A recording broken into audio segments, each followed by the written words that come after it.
Canadian Prime Minister Mark Carney visits the White House today, and the Trump administration is asking a federal court to dismiss a case that could seriously limit abortion access across the country.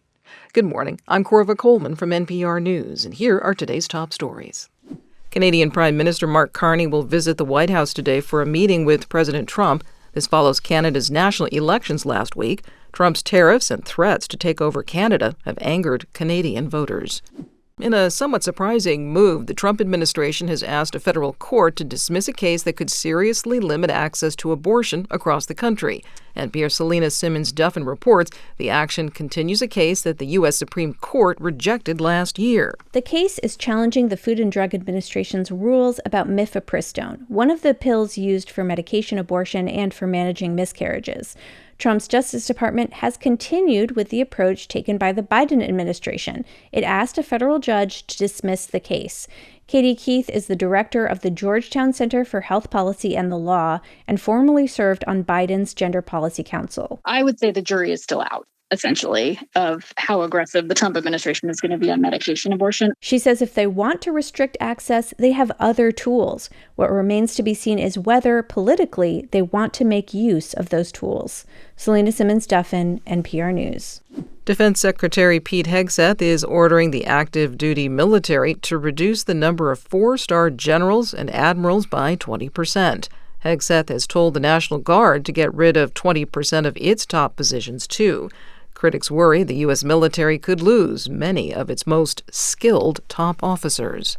The U.S. Education Department says it'll cut billions of additional dollars in future research grants to Harvard. NPR's Janaki Mehta reports this is another action against the university. The Education Department has already frozen $2.2 billion in federal funding for Harvard in an ongoing battle between the administration and the world's wealthiest university.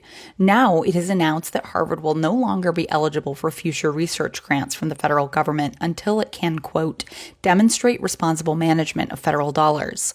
The Trump administration has repeatedly alleged that Harvard promotes antisemitism, and in a call with reporters, a department spokesperson said Harvard has, quote, spent years ignoring completely a total coordinated effort to drive Jewish life underground. Janaki Mehta, NPR News. A university spokesperson says the Trump administration is illegally withholding research funding. Harvard says this is government overreach, and it will have a chilling effect on higher education. Ford Motor Company says it will lose up to $1.5 billion this year.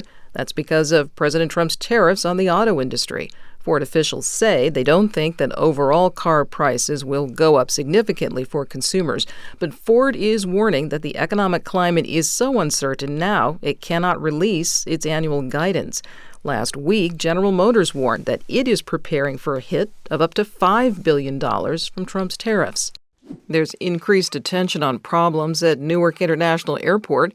Transportation Secretary Sean Duffy told Fox News that on one day last week, air traffic controllers at the airport lost the ability to communicate with planes under their control. He says this outage lasted about 30 seconds. He says it did not mean the planes would crash. They had backup communication devices. But now Senate Democratic leader Chuck Schumer wants an investigation into problems with air traffic control at Newark Airport. The technology is old and must be updated. It was one of the things that happened at Newark is a copper wire burnt.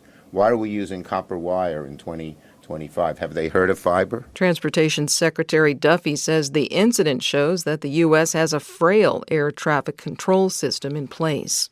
The Metropolitan Museum of Art held its annual Met Gala last night in New York. More than 400 guests attended, and the focus was on fashion. The theme was focused on Black designers and exclusively on menswear. The event is a fundraiser and benefits the Met's Costume Institute. The Met says it raised a record $31 million. I'm Corva Coleman, NPR News.